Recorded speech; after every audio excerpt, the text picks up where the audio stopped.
Hey, what's up folks? Welcome back to the channel. I hope you're all doing absolutely fantastic. I've got a fun video for you today and we're going to react to what other countries are told is American. Now, being a foreigner, I can tell you if this perception is true or not. Hence why I thought this would be quite a fun interaction. Now, before we go there, please, if you are enjoying these videos or these uploads, please consider subscribing to the channel. But without any further delay, let's see if foreign perception of America is true or not. So let's see what. Hello friends, my name is JJ. So let me show you a photo that one of my European friends sent me the other day. It's of the American food section of his local supermarket. I forget what. That's so funny that they show like the American, like tiny aisle of American section. You know, in South Africa, we also have, you know, a foreign section. And I never actually end up buying any of the goods from the foreign section because it's all imported goods. It's very expensive. But it's always nice to see what, you know, other countries have that we don't necessarily have. And this is a fairly accurate, I guess, description of what you would see. It would be, you know, some common American things that you will not get back home. I've never actually bought from that aisle, but it's actually funny to see that this also persists in Europe as well. What country, but I've been to Europe enough times to know that sections like this are common all over the continent. Even though the resolution isn't that great, if you're from America, I'm sure you can make out a few products. We got Goldfish, Airheads, Pop-Tarts, A1 sauce, gluten-free hazelnut coffee mate. Now the question would be whether this is actually an accurate portrayal of American food or simply a heavily exoticized one. Exoticism is a term used to describe the tendency of thinking of foreign cultures only in terms of how they differ from your own. This then leads to the habit of wrongly assuming that the weirder some foreign thing is, the more culturally traditional it must surely be. So in this case, obviously Americans don't actually eat things like Oreo cereal or spreadable marshmallow fluff all that much, but they're nevertheless marketed as being super American because such products fit a certain European stereotype of Americans as a people who eat all of this decadent, high sugar nonsense. That said, Americans are of course just as guilty of doing this as anyone. Many supermarkets over here have the so-called world food section, featuring imported products from other countries, often presented in some equally exoticized display. Ooh. Let me know, folks. I doubt you guys have a South African section, but if you do have a South African section, let me know what products are found on the aisles. I'd be very, very interested to know. I'm guessing, though, you probably have some more like popular country sections, like maybe Great Britain or maybe other parts of Europe, maybe Australia. So maybe you won't have a South African section, but if you do, let me know what products you see there. I'd be interested to know. Puto. Exoticizing goes hand in hand with the other phenomenon we talked about the other week, faux-authenticity. This is basically when you use a bunch of stereotypes of some foreign place to come up with a product or tradition that you then inaccurately present as being some normal part of their culture. Chinese fortune cookies, which are not actually a thing in China, but play into a certain exotic stereotype of the Chinese as mysterious fortune tellers, would be a classic example. Anyway, today I thought we would look at a few examples of faux-authentic American traditions as practiced by non-Americans around the world and see what they can teach us about some of the interesting ways that Americans continue to be exoticized. So I lived in Japan briefly, and while I was there, I was able to see perhaps one of the world's most infamous faux-authentic American traditions up close: fried chicken on Christmas. So Christmas is a pretty weird holiday for the Japanese to be celebrating in the first place, given it is not remotely a Christian country. But they do, and in a mostly superficial way that focuses on things like decorations and foods above even things like family or presents. And a lot of this superficiality, in turn, is heavily filtered through assumptions of what Americans do. And apparently the Japanese have been convinced that eating fried chicken, especially KFC fried chicken, is the traditional American thing. When you're in Japan... So as far as I'm concerned, I'm of the opinion that fried chicken was made famous or originated in America, but I never had the opinion that fried chicken was a Christmas tradition. So that's a very interesting one. But folks, let me know, has fried chicken ever been a Christmas tradition back home? Japan around Christmas time, you will see big ads for special fried chicken Christmas combo deals all over the place. And a lot of Japanese kids will look forward to having a big KFC feast on December 25th. This faux-authentic tradition was supposedly the idea of just one man, Takashi Okawara, who ran the first Japanese KFC franchise and claims to have made up the Christmas thing as a marketing gimmick in the 1970s. And after a few years, KFC for Christmas starts to get popular in Japan. And NHK, which is a national broadcaster, comes in to interview Mr. Okawara, and they want to know if KFC is an American Christmas tradition. You are selling Kentucky Fried Chicken so well in Christmas. And is there common custom in overseas?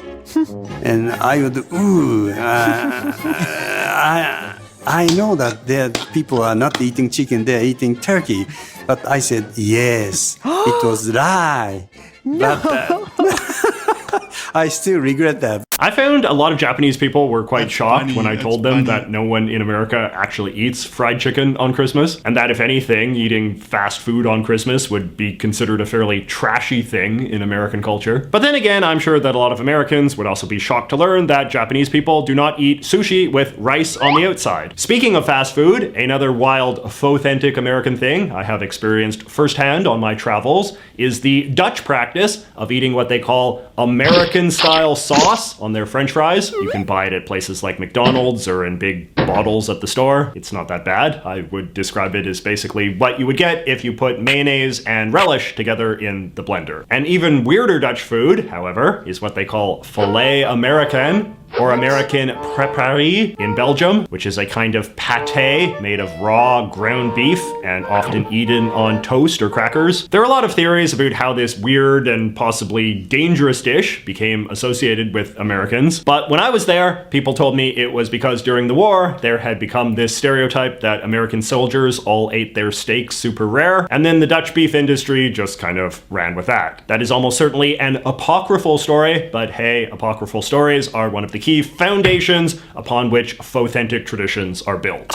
So I've never even heard of that, type of composite food, and I've definitely never associated with America. So that's definitely more a European perception of America, definitely not back home. Comment section of my original authentic video, a bunch of my non-American friends had some fun examples of their own of various head-scratching things they've seen marketed as being American style in their own countries. For example, some of my British viewers noted that British supermarkets sometimes sell supposed American style hot dogs in jars of brine. Load up on that big stateside flavor, proclaims this ad. But if hot dogs in jars of brine are too weird for you, they do also sell them in cans of brine as well. Hot dogs are, of course, one of the great exoticized symbols of American cuisine in much of the world, and as a result, slapping hot dogs on something is always a surefire way to market it as being American style. For example, in a lot of places, pizzas with hot dogs on them are presented as being American style pizzas, either sliced up hot dogs, as in this German pizza, or entire wieners, as in this one from South Korea. In Italy, meanwhile, a American pizza is apparently one with bits of hot dog and French fries. In Brazil, they sell allegedly California style pizza with pineapple, figs, plums, and those bright red cherries they sell in cans.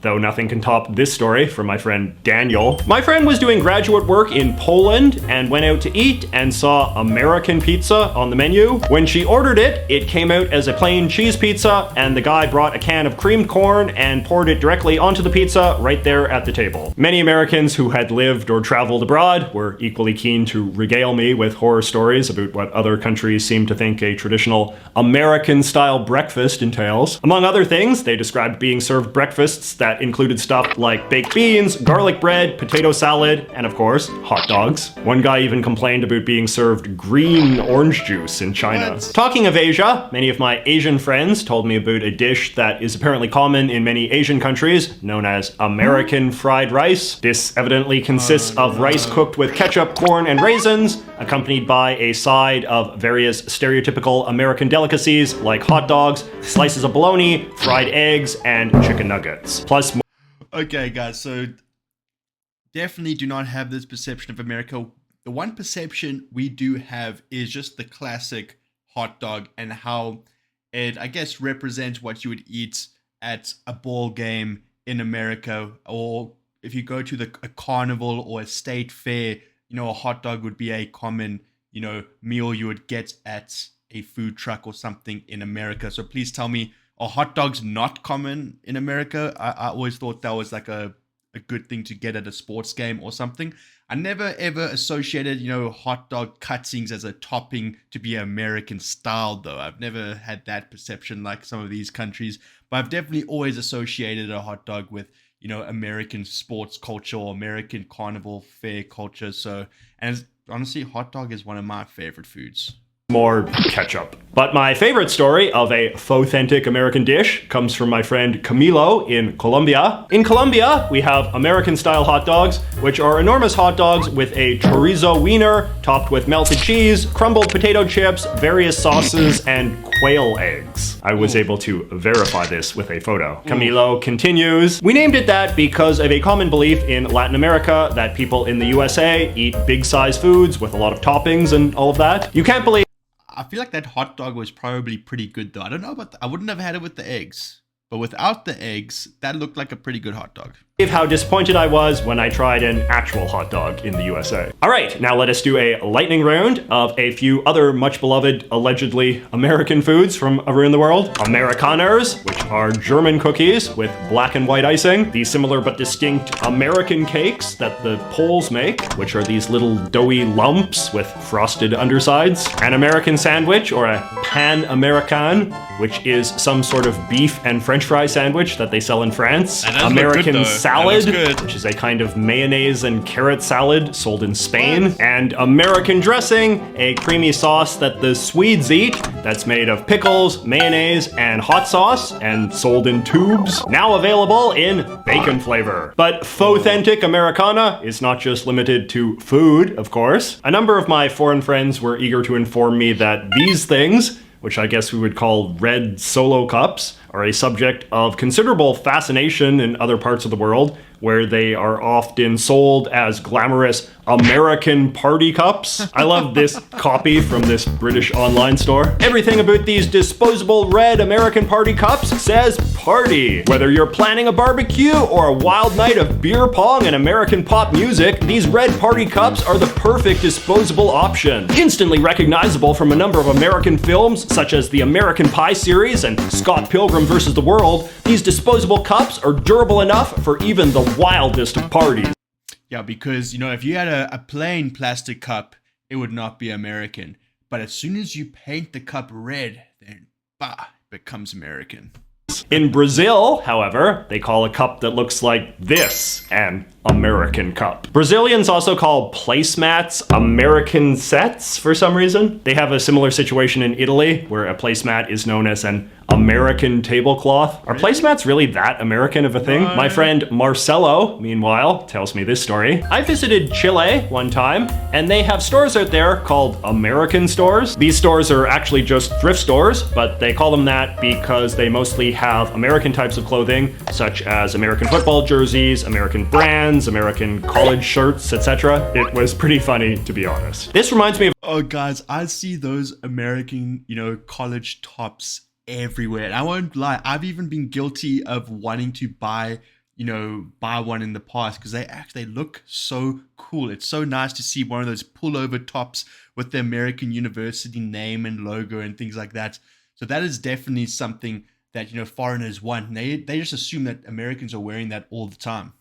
We have another wild story I can tell you from my time in Japan. There was this neighborhood in Tokyo called Harajuku that was known for having a lot of cool hipster fashion stores. And they would have these American fashion stores where they would sell like Tommy Hilfiger and Supreme and all of that. But in order to have the full American experience, they would employ these big black guys wearing, do-rags and chains and basketball jerseys to stand out front of the stores and beckon the Japanese people to come in. But these guys were not actually African American, but rather literal African immigrants from places like Senegal or Ghana, who I assume were much cheaper to hire. And they would be trying to lure you into these stores with their cool American hip-hop slang, but spoken through these thick African accents from people who, in many cases, clearly barely understood English. Now, in Russia, there is nothing the kids love more than heading down to the old theme park and riding the American slide, which is what they call roller coasters over there, which is kind of ironic since in a lot of other European countries they call roller coasters Russian mountains,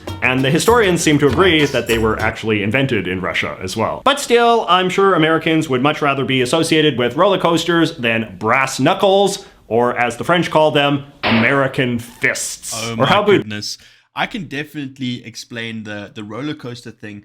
So we don't call roller coasters American rides or American, mountains or whatever like that. We call them roller coasters, but there's always this, perception of the fun carnivals that took place in America, especially maybe, in the past, 70s, 80s themed carnivals where, people would throw balls at the pins and get a prize and things like that. You don't see those carnivals as much in South Africa as we perceive them to happen in America. So theme rides and all that kind of stuff we associate with America. When we think of Disney World, all those rides, we think of America. So that's probably why a lot of countries associate roller coasters with America. duct tape, which is called American tape in Spain. Okay. All right, now let us close with a really good summary of what is perhaps one of the best examples of a faux-authentic American phenomenon that wound up going mainstream in America itself. My friend Christopher writes, I think one example of something that is a product of a foreign country's idea of American culture that America kind of reappropriated for itself is the spaghetti western film genre. As the name suggests, the genre originated in Italy as Italian filmmakers made movies based on a largely mythical understanding of the American West. American filmmakers then began to import the style in their own films about the American West, and it proved very popular among American filmgoers, even if its representation of the Wild West is only very loosely based on the truth. A very recent film that utilizes a lot of these spaghetti western tropes is the Quentin Tarantino film, Django Unchained. That was a damn The good term film. spaghetti western is itself also quite interesting, because as we discussed in the previous video, spaghetti has become one of the most Americanized Italian foods in the US. So there is something wonderfully poetic and circular about using the name of an Americanized Italian food to describe Italianized American history. So I my hope you enjoyed goodness. these two deep dives into the exciting world of faux-authentic culture. If you have any ideas of how I could stretch out Okay. That was a very well constructed video. Great job by the content creator. I'll link the video in my video description. But yeah, that was a lot of fun. It's interesting to see, the world's perception of America. Some of those were my perception. A lot of those I haven't necessarily heard or seen before. But folks, let me know in the comments below, what is the most annoying, stereotype that other countries have of you? I'd definitely be so interested to know. A lot of these were fun, but clearly a lot of them were not true. But folks, if you did enjoy this video, if you found it quite fun to watch, please consider liking the video and subscribing to the channel. I'd highly appreciate it. But until next time, I hope you have the best week possible. I'll see you when I see you. Cheers.